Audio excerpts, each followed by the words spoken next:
You, John Fitzgerald Kennedy, do solemnly swear I, John Fitzgerald Kennedy, do solemnly swear that you will faithfully execute the office of President of the United States that I will faithfully execute the office of President of the United States and will, to the best of your ability, and will, to the best of my ability, preserve, protect, and defend the Constitution of the United States. preserve, protect, and defend the Constitution of the United States. So help you God. So help me God.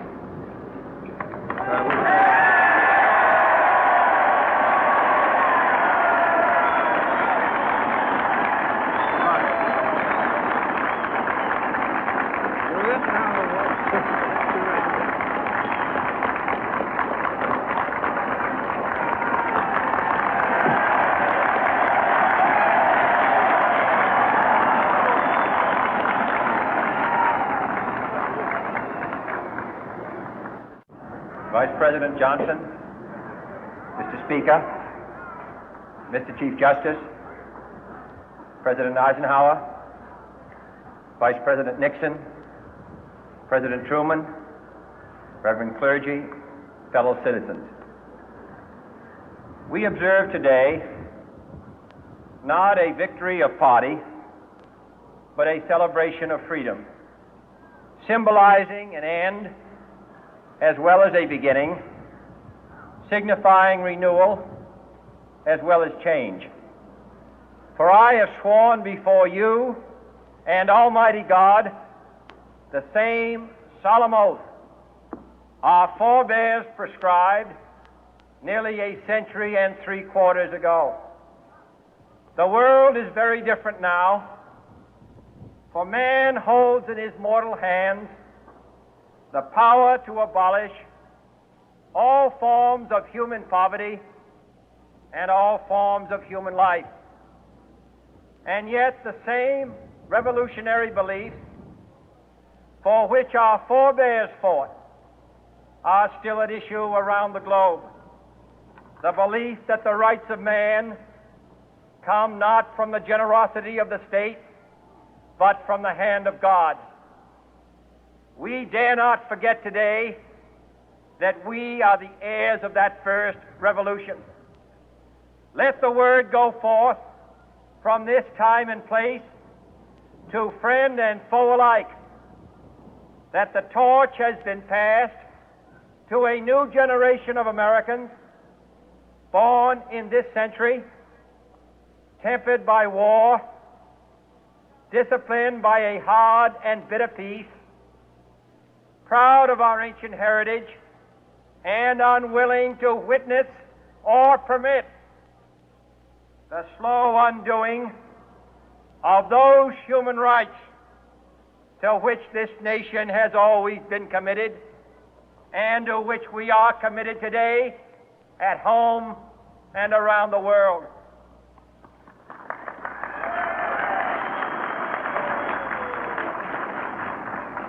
Let every nation know, whether it wishes us well or ill, that we shall pay any price, bear any burden, meet any hardship, support any friend, oppose any foe to assure the survival and the success of liberty.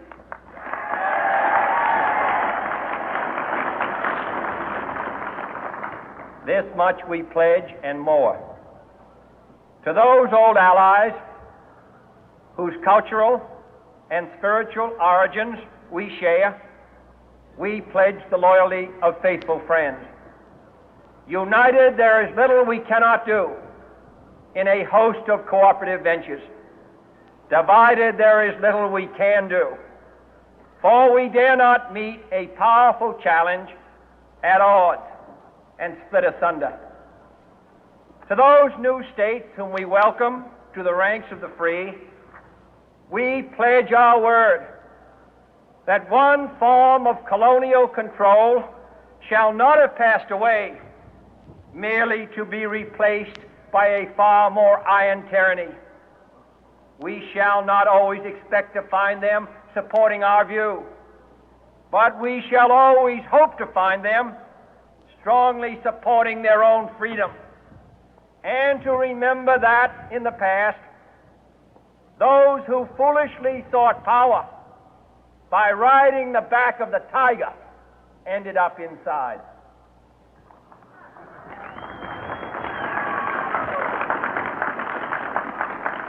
To those people in the huts and villages of half the globe struggling to break the bonds of mass misery, we pledge our best efforts to help them help themselves for whatever period is required, not because the communists may be doing it, not because we seek their votes, but because it is right.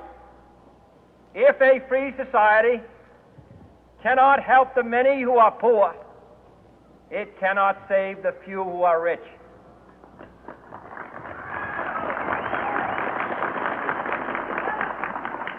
To our sister republics south of our border, we offer a special pledge to convert our good words into good deeds, in a new alliance for progress, to assist free men and free governments in casting off the chains of poverty.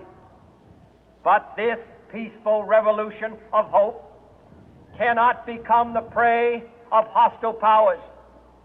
Let all our neighbors know that we shall join with them to oppose aggression or subversion anywhere in the Americas. And let every other power know that this hemisphere intends to remain the master of its own house.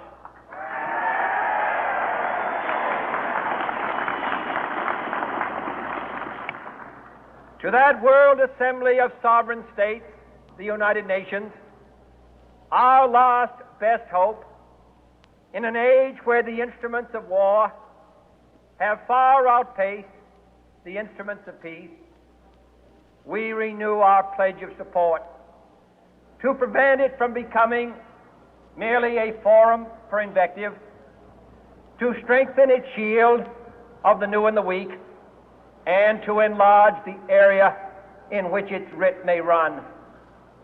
Finally, to those nations who would make themselves our adversary, we offer not a pledge, but a request that both sides begin anew the quest for peace.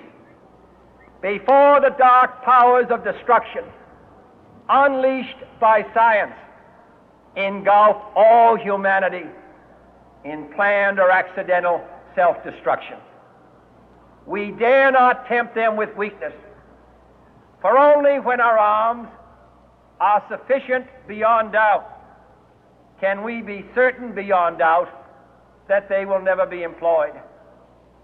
But neither can two great and powerful groups of nations take comfort from our present course, both sides overburdened by the cost of modern weapons, both rightly alarmed by the steady spread of the deadly atom, yet both racing to alter that uncertain balance of terror that stays the hand of mankind's final war. So let us begin anew, remembering on both sides that civility is not a sign of weakness, and sincerity is always subject to proof. Let us never negotiate out of fear, but let us never fear to negotiate.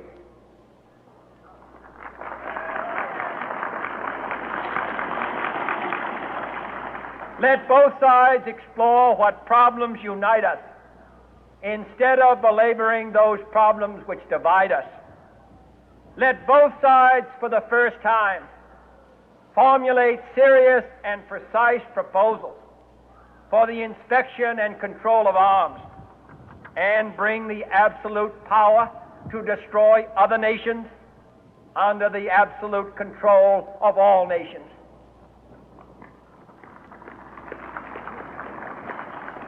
Let both sides seek to invoke the wonders of science instead of its terrors. Together, let us explore the stars, conquer the deserts, eradicate disease, tap the ocean depth, and encourage the arts and commerce.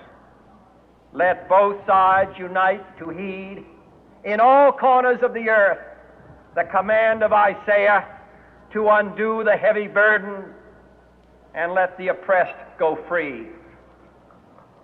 And if a beachhead of cooperation may push back the jungle of suspicion, let both sides join in creating a new endeavor, not a new balance of power, but a new world of law, where the strong are just and the weak secure and the peace preserved. All this will not be finished in the first 100 days, nor will it be finished in the first 1,000 days, nor in the life of this administration, nor even perhaps in our lifetime on this planet. But let us begin.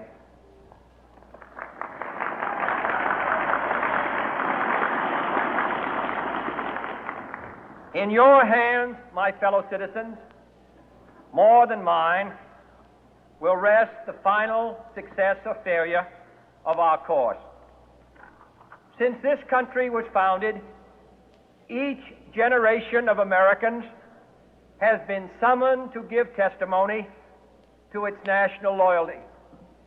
The graves of young Americans who answered the call to service surround the globe.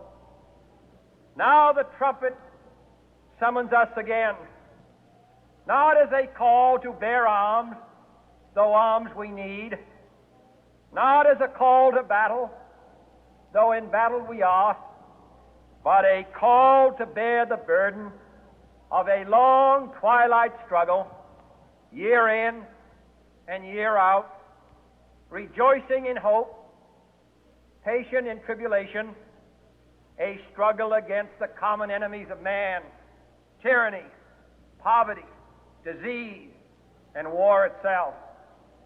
Can we forge against these enemies a grand and global alliance,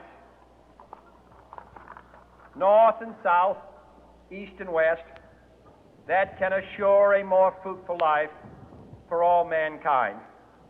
Will you join in that historic effort?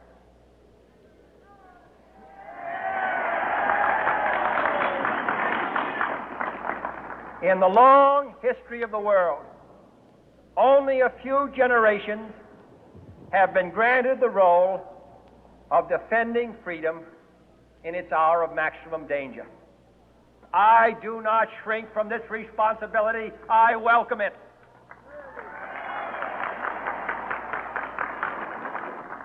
I do not believe that any of us would exchange places with any other people or any other generation. The energy, the faith, the devotion which we bring to this endeavor will light our country and all who serve it. And the glow from that fire